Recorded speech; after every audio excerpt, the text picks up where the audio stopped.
केजरीवाल जी, मुंह में राम और बगल में छुरी। ये ऐसा व्यक्ति बात कर रहा है जो बोलता है कि जो अपने दिवाली का जो विज्ञापन करता है उसमें लक्ष्मी जी गणेश जी गायब कर देता है और सिर्फ अपनी फोटो चिपकाता है, और वो बात कर रहा है कि नोटों पर लक्ष्मी जी गणेश जी आए। मैं तो कहती हूँ ये सनातन धर्म के एकदम विरुद्ध है। 130 करोड़ जनता बोल रही है कि लक्ष्मी गणेश जी छापो। अरे भाई, साइन करा के दे दो ना। कौन सी 130 करोड़ जनता बोल रही है? बल्कि तुम तो हमारे सनातन धर्म का नुकसान कर रहे हो। तो ये आदमी इतना धूर्त आदमी है कि इस पर विश्वास करना नामुमकिन है। आदरणीय प्रधानमंत्री नरेंद्र मोदी जी का धन्यवाद करती हूँ कि एक नास्तिक को आपने आस्तिक बना दिया। आप देखो, कांग्रेस भी मंदिर मंदिर घूम रहे हैं, आप देखो आप पार्टी भी मंदिर मंदिर घूम रहे हैं। ये वही केजरीवाल हैं जिन्होंने चांदनी चौक का हनुमान मंदिर तोड़वाया था। मैं तो कहती हूँ ये हिंदू है। मुझे तो लगता ही नहीं कहीं से कि ये हिंदू है। जो अहंकार होता है ना, वही आदमी को डुबो देता है, और आज वही हो रहा है। आज जनता, गली गली का बच्चा भी इनको गाली देकर चलता है। कुछ दिनों पहले ही देवी देवताओं का अपमान करने वाली आम आदमी पार्टी के मुखिया अरविंद केजरीवाल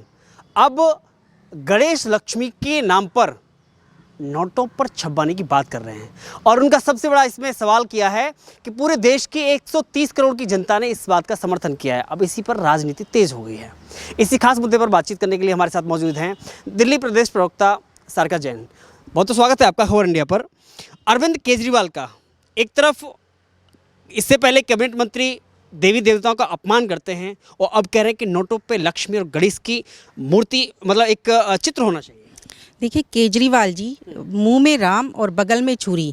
हाथी के दांत खाने के कुछ हो रहे हैं और दिखाने के कुछ हो रहे हैं। अभी थोड़े दिन पहले अरविंद केजरीवाल जी ने एक ट्वीट किया था जिसमें जो हमारा स्वास्तिक का चिन्ह होता है, जो हमारे हिंदुओं का एक बहुत पवित्र सिंबल होता है, उसको झाड़ू से मारते हुए दिखाया था। नंबर 2, जब ये राम मंदिर का निर्माण हुआ तो इन्होंने ट्वीट किया था कि मेरी नानी कहती है कि जहाँ पर मस्जिद का निर्माण होता हो वहाँ पर मंदिर का निर्माण नहीं होना चाहिए। तो ये बोलते थे उस टाइम पर हम पार्क बना देते हैं यहाँ पर, या फिर हॉस्पिटल बना देते हैं। तो ये उसके भी विरोध में थे। और अब आरटीआई से खुलासा हुआ है कि 100 करोड़ लगभग 2015 से लेकर 2022 तक इन्होंने वक्फ बोर्ड को 100 करोड़ से ज़्यादा अमाउंट दे दी। हमारे फिर पंडितों के बारे में क्यों नहीं सोचते? हिंदुओं के पंडित भी तो दिल्ली में ही रहते हैं ना, या वो बाहर रहते हैं? आप उनके बारे में नहीं सोचते, आप सिर्फ मौलवियों के बारे में सोचते हैं। आप तो सबको मानना चाहिए, आपको तो सबको सोचना चाहिए। एक्चुअली में क्या है जो इन्होंने अभी ट्वीट किया है कि जो हमारे देवी देवता हैं, जो हमारे लक्ष्मी जी गणेश जी हैं, उनको आप नोटों पर छापो। मोदी जी पर आरोप लगाए कि गांधी जी के साथ उनको भी छापो। ये ऐसा व्यक्ति बात कर रहा है जो बोलता है कि जो अपने दिवाली का जो विज्ञापन करता है उसमें लक्ष्मी जी गणेश जी गायब कर देता है और सिर्फ अपनी फोटो चिपकाता है, और वो बात कर रहा है कि नोटों पर लक्ष्मी जी गणेश जी आए। मैं तो कहती हूँ ये सनातन धर्म के एकदम विरुद्ध है, क्योंकि जब नोटों पर अगर लक्ष्मी जी गणेश जी होते हैं तो वो नोट बाथरूम में भी जाएंगे, वो मटन की दुकान पर भी जाएंगे, वो दारू की दुकान पर भी नोट जाएंगे, उन पर झूठे हाथ लगेंगे। हम लोग एक सनातनी लोग हैं, हिंदू लोग हैं। हम लोग जब अपनी देवी देवताओं की पूजा करते हैं तो नहा धोकर करते हैं। तो ये तो सरासर देवी देवताओं का अपमान हो गया अगर आप नोट पर उसको छापते हो। अरविंद केजरीवाल जी की शुरू से ही मानसिकता रही है कि हम किसी ना किसी तरह ऐसा प्रोपेगेंडा करें कि वो हिंदू विरोधी होता है। आपने देखा दिल्ली के दंगे हुए, उसमें इनका जो ताहिर हुसैन था वो पकड़ा गया, आज तक वो जेल में पड़ा है। हिंदुओं के मारने के लिए उन्होंने छत पर बॉम्ब इकट्ठे किए जिसमें कि बहुत सारे हिंदू भी मारे गए। तो इनका शुरू से ही एजेंडा रहा है कि किसी तरह हम हिंदुओं पर आघात पहुंचाएं। अब छठ मैया का आप ले लो, अभी लैंडफिल साइट पर ये लोग गए, 8 साल से इन्होंने कुछ नहीं किया। एनजीटी ने इन पर 100 करोड़ रुपए का जुर्माना लगाया। उसके बावजूद ये वहाँ पर जाते हैं और एक प्रोपेगेंडा करते हैं। क्यों करते हैं? क्योंकि अब छठ पूजा आ रही है और हम लोग जमुना जी के लिए उनको घेरेंगे, तो उससे पहले ही वो एक कदम आगे बढ़ने की कोशिश करते हैं। आप देखिए, पूर्वांचली लोग छठ मैया को बहुत मानते हैं, जो अपनी जमुना जी है उसकी बहुत पवित्र नदी मानते हुए उसकी पूजा अर्चना करते हैं। लेकिन 8 साल से हर बार अरविंद केजरीवाल जी का एक ही जवाब होता है कि मैं अगले साल डुबकी लगाऊंगा, खुद भी डुबकी लगाऊंगा और दूसरों को भी डुबकी लगाऊंगा। ना तो आज तक खुद डुबकी लगा पाए और ना ही जनता को डुबकी लगवा पाए। तो ये आदमी इतना धूर्त आदमी है कि इस पर विश्वास करना नामुमकिन है। लेकिन एक तरफ कैबिनेट मंत्री शपथ दिलाते हैं, कुछ समय पहले वीडियो वायरल हुआ कि कृष्ण को नहीं मानेंगे, भगवान राम को नहीं मानेंगे, और हम भगवान मानते ही नहीं हैं, और एक तरफ अचानक से इतना प्रेम भगवानों के प्रति। गुजरात में इलेक्शन चल रहे हैं, हिमाचल में इलेक्शन चल रहे हैं, तो ये उसका नतीजा है, क्योंकि इनको पता है ये लोग हारने वाले हैं, क्योंकि इन्होंने दिवाली बैन कर दी। हिंदुओं को बड़ा आक्रोश था, बच्चा बच्चा थू थू कर रहा था इनके ऊपर कि हमारे जो पटाखे हमें छुड़ाने थे आप ग्रीन पटाखों का ही दे देते मैसेज।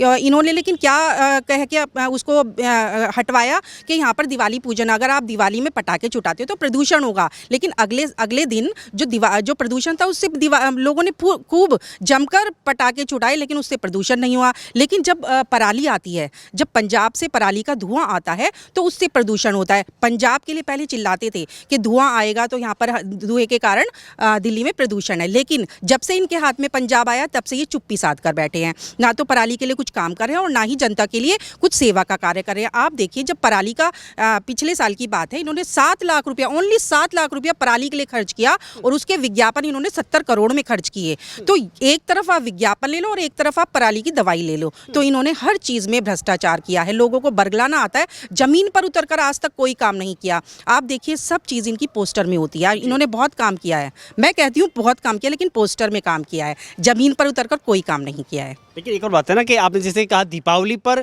पटाखों पे बैन लगाना, उस पर एक आपराधिक मुकदमे की भी एक बात रखना, और उसके अगर उलट बात करें, उस दिवाली को छोड़ करके लक्ष्मी और गणेश जी की बात दीपावली की बात की जा रही है। क्योंकि एक बहरूपिया है, ये एक बहरूपिया की शक्ल में एक बहुत चालाक शातिर आदमी है। क्योंकि गुजरात में इनको नकार रहे हैं, इनको चाहते हैं कि 2 सीट भी इनकी ना आए। गुजराती जो हैं वो बहुत चालाक होते हैं, वो बहुत समझदार होते हैं, वो कभी भी फ्री का खाना नहीं चाहते, फ्री की रेवड़ियाँ खाना नहीं चाहते। तो इसीलिए इस चक्कर में उन्होंने इस तरह से किया। और आपको एक चीज़ और बता दूँ, अभी आपने बोला इनके मंत्री ने बोला, इनके मंत्री ने सार्वजनिक रूप से शपथ दिलाई सबको कि ना हम हिंदू ब्रह्मा जी को मानेंगे, महेश जी को नहीं मानेंगे, और विष्णु जी को नहीं मानेंगे, लक्ष्मी जी को नहीं मानेंगे, और ना ही हम राम जी को मानेंगे, हम श्री कृष्ण जी को नहीं मानेंगे। इन्होंने सार्वजनिक रूप से धर्मांतरण कराया। और दूसरी तरफ ये इस तरह की बातें करते क्योंकि इनको लग गया था कि जो हिंदू है वो इनके विरुद्ध हो गया है, तो उसको अपनी तरफ लाने के लिए एक प्रोपेगेंडा कर रहे हैं। आप देखिए, रोहिंग्याओं को बसा दिया दिल्ली में। आप देखिए, हर काम जो होता है वो एक अलग अल्पसंख्यकों के लिए होता है, लेकिन हमारे जो हिंदू सनातनी है, जो हमारे पंडित हैं, वो कहाँ जाएं, वो किसको जाकर बोलें? अगर सीएम है, दिल्ली के हैं और सबके हैं, तो सबके साथ एक तरह का व्यवहार करना चाहिए ना। फिर एक और बात है ना कि आपने स्टेटमेंट में ये कहना कि 130 करोड़ जनता ऐसी मांग कर रही है और इससे देश तरक्की करेगा और धनवान होगा। देखिए, जब इन्होंने अभी थोड़े दिन पहले बोला था कि हमारे एमएलए बीजेपी वालों ने खरीदने की कोशिश की, हमने कहा भाई प्रूफ दे दो, आप प्रूफ दे दो, हम मान जाएंगे। इन्होंने आज तक प्रूफ नहीं दिया। ऐसे ही इनके पास जब भी कोई भ्रष्ट नेता होता है, जैसे इनके जो जैन साहब हैं, जो सिसोदिया जी हैं, वो सब भ्रष्ट नेता हैं, जो भ्रष्टाचारी हैं, लेकिन उनको वही खुद का मैन्युफैक्चरिंग फैक्ट्री से बना हुआ सर्टिफिकेट देते हैं कि नहीं, ये ईमानदार हैं, तो कट्टर ईमानदार हैं और ऐसा तो कर ही नहीं सकते। लेकिन उसके बाद जब सीबीआई सबूत निकाल के लाती है तो चुप्पी साध लेते हैं, एक शब्द नहीं उस पर बोलते हैं। ऐसे ही अपने आप को कुछ भी बोलते हैं। अब इन्होंने क्या बोला कि 130 करोड़ जनता बोल रही है कि लक्ष्मी गणेश जी छापो। अरे भाई, साइन करा के दे दो ना, कौन सी 130 करोड़ जनता बोल रही है? बल्कि तुम तो हमारे सनातन धर्म का नुकसान कर रहे हो, हमारे देवी देवताओं का अपमान कर रहे हो कि वो हर हाथ में आएंगे, वो शौचालय में भी जाएंगे, वो ठेकों पर भी जाएंगे, वो चिकन की शॉप पर भी जाएंगे। मतलब क्या करना चाहते हो हमारे सनातन धर्म के साथ आप, केजरीवाल जी? लेकिन एमसीडी के चुनाव से पहले एक शंखनाद किया है उन्होंने, जो कूड़े के ढेरों के जो पहाड़ बने हुए हैं उस पर जा करके अमित शाह पर निशाना साधा है। देखिए, ये इनका कोई स्टैंडर्ड नहीं है, ये किसी पर भी निशाना साध सकते हैं, इनको सिर्फ सत्ता चाहिए। आप देखिए, जब सत्ता में आए थे अपने बच्चों की कसम खाकर बोलते थे मैं गाड़ी भी नहीं लूँगा, मैं बंगला भी नहीं लूँगा, मुझे कुछ नहीं चाहिए। अन्ना जी को धोखा दे दिया, कुमार विश्वास को धोखा दे दिया, पता नहीं किस किस को धोखा दिया है। तो रोज़ कभी मोदी जी का नाम लेते हैं और कभी अमित शाह जी का नाम लेते हैं। मैं तो कहती हूँ माला ले लें अपने हाथ में और उनकी जाप करें, तो शायद कुछ उद्धार हो जाएगा। और एक चीज़ आपके चैनल के माध्यम से और कहना चाहूँगी कि मैं तो आदरणीय प्रधानमंत्री नरेंद्र मोदी जी का धन्यवाद करती हूँ कि एक नास्तिक को आपने आस्तिक बना दिया। आप देखो, कांग्रेस भी मंदिर मंदिर घूम रहे हैं, आप देखो आप पार्टी भी मंदिर मंदिर घूम रहे हैं। ये वही केजरीवाल हैं जिन्होंने चांदनी चौक का हनुमान मंदिर तोड़वाया था। ये वही अरविंद केजरीवाल हैं जिन्होंने राम मंदिर के लिए मना किया था और बोलते थे कि पार्क बना दो या फिर शौचालय बनवा दो या फिर हॉस्पिटल बनवा दो। तो ये किसी भी हिंदू का जो भी काम होता है उसमें मैं तो कहती हूँ हिंदू है, मुझे तो लगता ही नहीं कहीं से कि ये हिंदू है। आपको लगता है कि जनता सबक सिखाएगी या गुजरात की जनता या फिर से वादों में घिर जाएगी? आज सुबह ही मेरी एक गुजराती से बात हुई है, कहते हैं मैडम आप जो वीडियो वायरल करते हो अपने बहुत अच्छा करते हो, हम गुजरात तक इसको पहुंचा रहे हैं, क्योंकि उसमें वो गुजराती चाहते हैं कि एक भी सीट इनको गुजरात में ना मिले। और वो पक्के कट्टर गुजराती हैं, वो बहुत मतलब बनिया होते हैं वो लोग, वो जानते हैं कि हमारा फ़ायदा किस में। वो फ्री की नहीं खाते, उनको फ्री की रेवड़ियाँ नहीं चाहिए उनको। आप देखिए, एक चीज़ और मैं बता देती हूँ, ये कहते हैं हम बहुत कट्टर हिंदू हैं।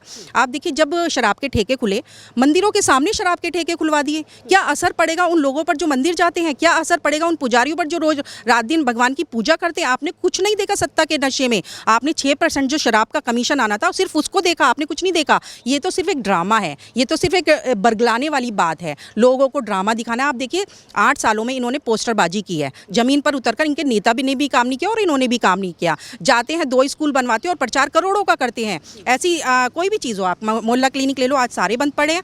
आप उसमें से पैरासीटामोल भी नहीं मिलती है, एक्सपायरी दवाइयाँ मिलती हैं। कोरोना काल में सबने देखा कि किस तरह से इनके मोहल्ला क्लिनिक बिल्कुल बर्बाद रहे, किसी के काम नहीं आए। जो भी काम कर रहे हैं सिर्फ प्रचार प्रसार के लिए कर रहे हैं। कभी गुजरात के इलेक्शन में बिजी होते हैं, कभी हिमाचल के इलेक्शन में बिजी होते हैं। दिल्ली के लिए इन्होंने आज तक जमीन पर उतरकर कोई काम नहीं किया है। दिल्ली संभाल नहीं पा रहे हैं, उधर नज़र रखना, क्या पीएम की कुर्सी पर नजर है क्या?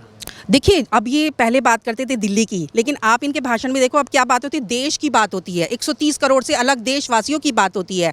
तो इनकी जो महत्वाकांक्षा है वो बढ़ती जा रही है। इनको लगता है कि मैं जो काम कर रहा हूँ बहुत अच्छा कर रहा हूँ, लेकिन कई बार क्या होता है, जो अहंकार होता है ना, वही आदमी को डुबो देता है। और आज वही हो रहा है। आज जनता, गली गली का बच्चा भी इनको गाली देकर चलता है। जब ये पीसी करते हैं, जब इनकी वीडियो कुछ आती है, तो आप नीचे कमेंट्स में पढ़ें, कमेंट्स कोई बिकाऊ नहीं होते, कोई ये आम पब्लिक के कमेंट्स होते हैं और इसमें गालियां भर भर के होती है, क्योंकि मीडिया तो इन्होंने खरीद रखा है। लेकिन जो लोकल जो उनके मैसेज होते हैं, कमेंट्स होते हैं, उसमें गालियां लिखी होती हैं। तो मैं कहना चाहती हूँ कि अरविंद केजरीवाल जी, ये जो अहंकार है ये थोड़े दिन का होता है। विनाश काले विपरीत बुद्धि।